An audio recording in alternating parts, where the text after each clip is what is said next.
ನಮಸ್ಕಾರ ವೀಕ್ಷಕರೇ, ಶುಭೋದಯ. ನಿಮ್ಮೆಲ್ಲರಿಗೂ ನಿಮ್ಮ ನೆಚ್ಚಿನ ಅಚ್ಚುಮೆಚ್ಚಿನ ಕೆಪಿ ನಂಜುಂಡಿರವರ ಲಕ್ಷ್ಮಿ ಗೋಲ್ಡ್ಸ್ ಪ್ಯಾಲೇಸ್ ಅರ್ಪಿಸುವ ಬೃಹತ್ ಬ್ರಹ್ಮಾಂಡ ಕಾರ್ಯಕ್ರಮಕ್ಕೆ ಪ್ರೀತಿಯ ಆತ್ಮೀಯ ಸ್ವಾಗತ, ಸುಸ್ವಾಗತ. ನೀನೇ ನನ್ನ ಜೀವ, ನೀನೇ ನನ್ನ ಪ್ರಾಣ, ನೀನಿಲ್ಲದಿರೆ ನಾ ಬದುಕಲಾರೆ ಅರೆಕ್ಷಣ. ಇಂತಹ ಮಾತುಗಳು ಎಲ್ಲರ ಜೀವನದಲ್ಲಿ ಬರ್ತಾ ಇರತ್ತೆ. ಆದರೆ ಕಾಲ ಕಳೀತಿದ್ದ ಹಾಗೆ ಭಾವ ಬದಲಾಗ್ಬಿಡತ್ತೆ. ಆದರೆ ಭಕ್ತಿಯ ಪರಾಕಾಷ್ಠೆಯಲ್ಲಿ ಭಗವಂತನ ಮತ್ತು ನಮ್ಮ ನಡುವಿನ ಭಾವ ಎಂದಿಗೂ ಹೀಗೆ ಮಾಸಲಾರದು ಅಂತ ಹೇಳ್ತಾ ಬನ್ನಿ ಗುರುಜಿಯವರನ್ನ ಕಾರ್ಯಕ್ರಮಕ್ಕೆ ಸ್ವಾಗತಿಸೋಣ.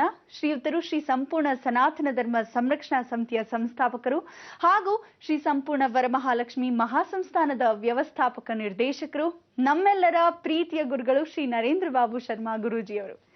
ನಮಸ್ಕಾರ ಗುರುಜಿ. ಬೃಹತ್ ಬ್ರಹ್ಮಾಂಡ ಕಾರ್ಯಕ್ರಮಕ್ಕೆ ಎಂದಿನಂತೆ ಪ್ರೀತಿಯ ಆತ್ಮೀಯವಾದ ಸ್ವಾಗತ ಗುರುಜಿ. ನಮಸ್ಕಾರ. ನಮಸ್ಕಾರ ಗುರುಜಿ. ಇವತ್ತು ಯಾವ ವಿಶೇಷ ಮಾಹಿತಿಯನ್ನ ನಮ್ಮೆಲ್ಲರಿಗೂ ನೀಡ್ತಾ ಇದ್ದೀರಾ? ಎಲ್ಲ ವೀಕ್ಷಕ ಬಾಂಧವರಿಗೆ ಪರಿಪೂರ್ಣವಾದ ಸ್ವಾಗತ ನಿಮ್ಮೆಲ್ಲರ ಬ್ರಹ್ಮಾಂಡ ಲೋಕಕ್ಕೆ. ಪ್ರತಿಯೊಬ್ಬರಿಗೆ ಒಂದು ಸಮಯ ಅಂತ ಬಂದ್ಬಿಡತ್ತೆ. ಇನ್ನೇನು ಹತ್ರ ಬಂತು ಈ ಒಂದು ಸಮಯ. ಎಂಥ ಒಂದು ಸಮಯ ಅಂದರೆ, ನವದುರ್ಗೆಯರು ಭೂಮಿಗೆ ಧರೆಗಿಳಿ ಬರ್ತಾ ಇದ್ದಾಳೆ. ಜಗನ್ಮಾತೆ ಇನ್ನೇನು ಹತ್ತಿರದಲ್ಲೇ ಭೂಸ್ಪರ್ಶವನ್ನು ಮಾಡ್ತಾ ಇದ್ದಾಳೆ. ಬಹಳ ಸಂತೋಷವಾಗ್ತಕ್ಕಂಥ ಒಂದು ಸಮಯ. ಇನ್ನೇನು 6ನೇ ತಾರೀಕು ಮೇಯಿಂದ ಹಿಡಿದು 18ನೇ ತಾರೀಕು ಮೇ ಒಳಗೆ ಭೂಸ್ಪರ್ಶವನ್ನು ಮಾಡ್ತಾಳೆ. ಆದರೆ ಸುಮುಹೂರ್ತ 12ನೇ ತಾರೀಕು ವಸಿಷ್ಠರ ನಾ ಭೂತೋ ನಾ ಭವಿಷ್ಯತಿ ಅಂತಕ್ಕಂಥ ಆ ಒಂದು ಮಹಾಯಾಗವನ್ನು ವಸಿಷ್ಠರೇ ಮೊದಲಾಗಿ ಮಾಡಿರತಕ್ಕಂಥ ಒಂದು ಯಾಗ ಮಹಾಕಾಳಿ. ಅದಕ್ಕೆ ಜೈ ಮಾತಾಜಿ ಅಂತ ಹೇಳ್ತಾರೆ. ಆ ಜೈ ಮಾತಾಜಿ ಅಂದರೆ ಶಂಕರಾಚಾರ್ಯರು ಏನು ಮಾಡಿದ್ರು, ಸ್ತ್ರೀ ಗರ್ಭಾನ್ವಿತ ಅಂತ ಹೇಳ್ತಾರೆ. ಈ ಶ್ರೀ ಗರ್ಭಾನ್ವಿತ ಅಂದಾಗ ಸ್ತ್ರೀ ಗರ್ಭದಲ್ಲಿ ಮಗು ಹೇಗೆ ಬರುತ್ತೋ ಹಾಗೆ ಬಂದು ಹೋಗ್ತಕ್ಕಂಥ ನಿಗೂಢ ರಹಸ್ಯವನ್ನ ಅಹಮದಾಬಾದ್ ಹತ್ರ ಇದೆ. ಇದನ್ನ ಒಂದು ದೇವಾಲಯ ಕಾರ್ಯಕ್ರಮದಲ್ಲಿ ನೋಡಿದಾಗ ಈ ವಿಶೇಷವಾಗಿ ಒಳಭಾಗದಲ್ಲಿ ಗುಹೆಯಲ್ಲಿ ಹೋಗಿ ಹೊರಭಾಗದಲ್ಲಿ ಬರಬೇಕಂದ್ರೆ ಪ್ರತಿಯೊಬ್ಬ ಮನುಷ್ಯನಿಗೂ ತಾನು ತನ್ನ ಗರ್ಭದಿಂದ ಹೊರಗಡೆ ಹೋಗೋದು ಹೇಗೆ, ಬರೋದು ಹೇಗೆ, ಹುಟ್ಟು ಹೇಗೆ, ಸಾವು ಹೇಗೆ ಅನ್ನೋ ಸ್ಥಳ ಆ ನಿಗೂಢವಾದ ಜೈ ಮಾತಾಜಿ ಜೇಕ್ಷಣ. ಇಲ್ಲಿ ಮೂಲ ಸ್ಥಾನವಾಗಿರ್ತಕ್ಕಂಥ ಜಗನ್ಮಾತೆ ವಾಸವಾಗಿದ್ದಾಳೆ. ಆ ಸ್ಥಳದಲ್ಲಿ ಶಂಕರಾಚಾರ್ಯರು ಸ್ವತಃ ಮೂಲಿಕೆಗಳನ್ನ ಪ್ರತಿಷ್ಠಾಪನೆ ಮಾಡಿದ್ದಾರೆ.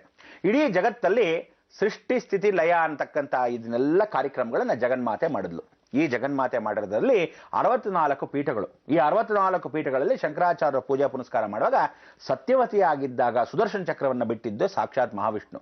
ಅಯ್ಯೋ ಪರಮೇಶ್ವರ ಭವಋಷಿ ಅಂತ ಹೇಳಿ ಈ ರೀತಿ ಸತ್ಯವತಿ ಸತ್ತು ಹೋಗಿದ್ದ ಆ ಹೆಣವನ್ನ ಹೀಗೆ ಹೆಗಲ ಮೇಲೆ ಹಾಕೊಂಡು ಮುಮ್ಮೂರ್ತಿಯಾಗಿರ್ತಕ್ಕಂಥದ್ರಲ್ಲಿ ಎಲ್ಲಾ ಬಿಟ್ಟು ಲೋಕ ಸಂಚಾರ ಮಾಡ್ತಾ ಇದ್ದಾನಲ್ಲ, ಹೀಗೆ ಹೊರಭಾಗದಲ್ಲಿ ಹೊಟ್ಟೋದ್ರೆ ಈ ಪರಮೇಶ್ವರನು ಯಾವ ಕಾಲಕ್ಕೂ ಕೈಗೆ ಸಿಗಲ್ವಲ್ಲ, ಅನ್ನಕ್ಕೇನು ಮಾಡೋಣ ಅಂದಾಗ ಆಗ ಸುದರ್ಶನ ಚಕ್ರ ಬಿಟ್ಟು ಆ ಹೆಣವನ್ನ ಏನು ಮಾಡ್ತಾನೆ, ಸತ್ಯವತಿ ಆಗಿರ್ತಕ್ಕಂಥ ಆ ಹೆಣವನ್ನ ಪರಿಪೂರ್ಣವಾಗಿ ಛಿದ್ರ ಮಾಡಿಬಿಡ್ತಾನೆ. ಎಲ್ಲ ಬಿದ್ದಿರತಕ್ಕಂಥ ಹೋಳಗಳೇ 64 ಪೀಠಗಳಾಯಿತು. ಆ 64 ಪೀಠಗಳಲ್ಲಿ ಮಾತಂಗಿ ಅಂತಕ್ಕಂಥ ಒಬ್ಳು, ಸ್ತನಮಾತ ಅಂತ ಒಬ್ಳು, ಸ್ಕಂದಮಾತ ಅಂತ ಒಬ್ಳು, ಕೈ ಉಗುರು ಬಿದ್ದಿರೋ ಜಾಗ ಒಂದು, ಕಣ್ಣು ಬಿದ್ದಿರೋ ಜಾಗ ಒಂದು, ಸ್ತನಯೋನಿ ಪುರುಷವಾಗಿರ್ತಕ್ಕಂಥ ಯೋನಿ ಬಿದ್ದ ಸ್ಥಳ ಒಂದು, ಹೀಗೆ ಒಂದೊಂದಾಗಿ ಭಾರತ ದೇಶ ಇಡೀ ಬಿದ್ದಿರ್ತಕ್ಕಂಥ ಈ ಶಕ್ತಿಗಳೆಲ್ಲ ಒಂದೇ ಕಡೆ ಕೇಂದ್ರ ಬಿಂದು ಆಗುತ್ತೆ ಈ ಜಗತ್ ಶಕ್ತಿಗೆ. ಇದೆಲ್ಲ ನಿಯಮ ನಿಷ್ಠೆ ಬದ್ಧ. ಯಾಕೆ ಅಂದ್ರೆ ನೀವುಗಳು ಸಾಧಾರಣ ಅನ್ಕೋಬೇಡಿ, ಯಾವ ಕಾಲಕ್ಕೂ ಆಟ ಆಡೋದಲ್ಲ. ಇಡೀ ಸರ್ವ ಜಗತ್ ಶಕ್ತಿಗಳು ಆ ಕ್ಷೇತ್ರಕ್ಕೆ ಬಂದು ನೆಲೆಸುತ್ತೆ. ಇಂಥ ಒಂದು ಸಮಯದಲ್ಲಿ ವಸಿಷ್ಠ ಮಹರ್ಷಿಗಳು ಸ್ವತಃ ಮೂಲ ಮಂತ್ರವನ್ನ ಹೇಳಿ ಇಂದ್ರನ ದುಷ್ಟ ಚಟಕ್ಕೆ ಅವನಲ್ಲಿರ್ತಕ್ಕಂಥ ಅಹಂಭಾವವನ್ನ ಕಡ್ಡಾನ ಮಾಡಿದ್ರು. ಅದಕ್ಕೋಸ್ಕರ ಎಲ್ಲಿ ಅಂದ್ರೆ ಇಂದ್ರನಿಗೆ ಸೋಮಯತಿ ಚಂದ್ರ ಅಂದಾಗ ಆ ಚಂದ್ರನೇ ಸ್ವತಃ ಮನಸ್ಸನ್ನು ಚೇಂಜ್ ಮಾಡಿಬಿಟ್ಟಿದ್ದಂತೆ ಇಂದ್ರನಿಗೆ. ಇವನೇನು ಮಾಡಿದ್ದಾನೆ, ಗುರುಗಳು ಬಂದಾಗ ವಸಿಷ್ಠರು ಬಂದು ಇಂದ್ರಲೋಕಕ್ಕೆ ಕಾಲಿಟ್ರು. ನೋಡಪ್ಪ, ಈ ತರ ಒಂದು ಯಾಗವನ್ನು ಮಾಡ್ತಾ ಇದ್ದೀನಿ, ಪೂರ್ಣ ಸಹಕಾರ ಬೇಕು, ಅಷ್ಟದಿಕ್ಪಾಲಕರಾಗಿರ್ತಕ್ಕಂಥ ನೀವೆಲ್ಲ ಸಹಕರಿಸಬೇಕು ಅಂದಾಗ ಇಂದ್ರ ಅಟ್ಟಾಸದಿಂದ ಮೆರಿತಾ ಇದ್ದ. ಅದ್ಯಾವ ಮಹಾಯಾಗ ನೋಡ್ಕೊಂತೀನಿ ಬಿಡಿ ಅಂದ. ಅದಾದ್ಮೇಲೆ ಹವಿಸ್ಸನ್ನು ಕೊಟ್ರು. ನೀವು ಹವಿಸ್ ಕೊಡಬೇಕು, ಇಷ್ಟು ಕೊಟ್ರೆ ನಾನು ಪರಿಪೂರ್ಣತೆ ಮಾಡ್ತೀನಿ ಅಂತ. ಸರಿ, ಇಂದ್ರನಿಗೆ ಬೇಕಾಗಿದ್ದ ಹವಿಸ್ಸನ್ನು ಕೊಟ್ರು, ವಾಯುಗೆ ಬೇಕಾಗಿರ್ತಕ್ಕಂಥ ಹವಿಸ್ಸನ್ನು ಕೊಟ್ರು, ಅಗ್ನಿಗೆ ಬೇಕಾಗಿರ್ತಕ್ಕಂಥ ಹವಿಸ್ ಕೊಟ್ರು. ಎಲ್ಲಾ ಕೊಟ್ಟರು ಸಹ ಅಂದ್ರೆ ಮೊದಲೇ ಲಂಚಗಳು ಕೊಟ್ಟ ಹಾಗೆ ಇದೆ ಅಲ್ಲ. ಹವಿಸ್ಸು ಅಂದ್ರೆ ಅವರಿಗೆ ಬೇಕಾಗಿರ್ತಕ್ಕಂಥ ಪದಾರ್ಥಗಳನ್ನ ಹೋಮ ಯಜ್ಞಾಧಿಕಾರಿಗಳಲ್ಲಿ ಹಾಕೋದು. ಸಪ್ತ ಋಷಿಗಳೆಲ್ಲ ಸಮಾನವಾಗಿ ನಿಂತಿದ್ದಾರೆ. ವಸಿಷ್ಠರು ಅಂದ್ರೆ ಸುಮ್ಮನೆನಾ?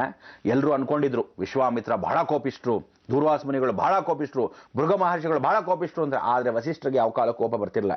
ಬಂದರೆ ಸಾಕು ಇಡೀ ಜಗತ್ತು ಅಲ್ಲೋಲ ಕಲ್ಲೋಲ. ಯಾಕೆಂದ್ರೆ ಇಡೀ ಜಗತ್ತಲ್ಲಿ ಸಪ್ತ ಋಷಿಗಳಲ್ಲಿ ದೊಡ್ಡ ಗುರುಗಳಾಗಿರ್ತಕ್ಕಂಥ ಅಗಸ್ತ್ಯರು, ವಸಿಷ್ಠರಿಬ್ಬರೇ.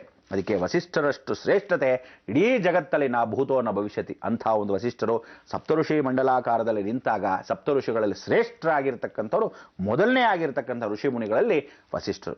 ಇವರು ಹಾಕಿರ್ತಕ್ಕಂಥ ಶಾಪದಲ್ಲಿ ಇಂದ್ರನಿಗೆ ಆ ದಿನದಿಂದ ಇವತ್ತಿನವರೆಗೂ ಎಲ್ಲ ದುಷ್ಕರ್ಮಿಗಳು ಕಲಿಯುಗದಲ್ಲಿ ನಶಿಸಿ ಹೋಗ್ತಾರೆ. ಅದಕ್ಕೆ ಹೇಳ್ತಾ ಇದ್ದೀನಿ, ಯಾರ್ಯಾರು ಲಂಚ ಅಂತಾರೋ, ಟೇಬಲ್ ಕೆಳಗಾಗ್ಲಿ ಟೇಬಲ್ ಮೇಲಾಗ್ಲಿ, ಇನ್ನೊಬ್ಬನ ಕೆಲಸ ಯಾವ ಕಾಲಕ್ಕೂ ಸರ್ಕಾರದಲ್ಲಿ ಹೋಗಿ ಮಾಡಿಸದೆ ಏನಾದರೂ ಪೆಂಡಿಂಗ್ ಕೇಸ್ ಅವ್ನು ಸ್ವಲ್ಪ ದುಡ್ಡು ಕೊಡ್ಲಿ ಅಂತ ಕೇಳ್ತಾರೋ, ಎಷ್ಟು ಜನ ನೀವುಗಳೆಲ್ಲ ಕಷ್ಟಪಟ್ಟು ಕೋರ್ಟ್ಗಳು ಹೋಗಿ ಆ ಕೇಸ್ಗಳು ಪೆಂಡಿಂಗ್ ಇಟ್ಟು ಕೆಳಗೆ ಲಂಚ, ಆ ಲಂಚ, ಈ ಲಂಚ ಅಂತ ಕೇಳಿದಿರೋ, ಮುಂದಕ್ಕೆ ಕೇಳ್ತಾ ಇರ್ತಿರೋ, ಎಲ್ಲರೂ ನೆಗೆದು ಬಿದ್ದು ಹೋಗ್ತಾರೆ. ಜಪವನ್ನ ಒಂದೊಂದು ಚಾಮುಂಡೇಶ್ವರಿಗೆ ನೀವು ಸ್ಮರಣೆ ಮಾಡ್ಕೋಬೇಕಾದ್ರೆ ಓಂ ಶ್ರೀಂ ಚಾಮುಂಡಾಯ ನಮಃ, ಓಂ ಶ್ರೀಂ ಚಾಮುಂಡಾಯ ನಮಃ, ಓಂ ಶ್ರೀಂ ಚಾಮುಂಡಾಯ ನಮಃ ಅನ್ಕೋಬೇಕು. ಅಂದ್ರೆ ಓಂ ಅನ್ನೋದು ಮೊದಲು ಹಾಕೋಬೇಕು, ಅವಳ ಹೆಸರು ಚಾಮುಂಡೇಶ್ವರಿನ ಮಧ್ಯ ಹಾಕೋಬೇಕು, ಶ್ರೀಂ ಅನ್ನೋದು ಮಧ್ಯಕ್ಕೆ ಕೊನೆ ಭಾಗದಲ್ಲಿ ಹಾಕೋಬೇಕು, ನಮಃ ಅನ್ನೋದನ್ನ ಕೊನೆ ಭಾಗದಲ್ಲಿ ಹಾಕೋಬೇಕು. ಈ ರೀತಿ ಆ ಜಪವನ್ನ ಒಂದೊಂದಾಗಿ ಮಾಡ್ಕೋಬೇಕು. ಅದಾದ್ಮೇಲೆ ಕನ್ಯಾಕುಮಾರಿ ಬರ್ತಾಳೆ ಅಂತ ಇಟ್ಕೊಳ್ಳಿ.